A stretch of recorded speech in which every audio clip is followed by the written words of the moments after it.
එක දවසක් දවල් 1:30ට විතර මේ ගාතාව කියලා අපි හැමෝම ගෙදර යන්න ඇති. හැබැයි අන්තිම වතාවට කියලා කිසි කෙනෙක්ට ගානක් නැති වෙන්නේ නැති.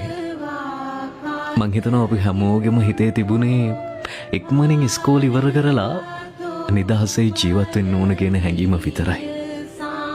එදා අපි හිතුවා ඉස්කෝලෙන් පස්සේ තමයි ජීවිතේ මාරම ලස්සන කාලේ තියෙන්නේ කියලා.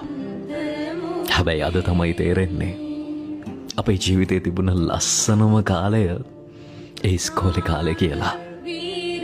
දන්නවද දහස් සතාවක් හිතෙනවා ආයෙත් එක්කම එක දවසකට හරි ඒ යුනිෆෝම් එක ඇඳලා පන්තියට ගිහින් යාළුවොත් එක්ක hina වෙවි කතා කරන්න තිබුණා නම් කියලා.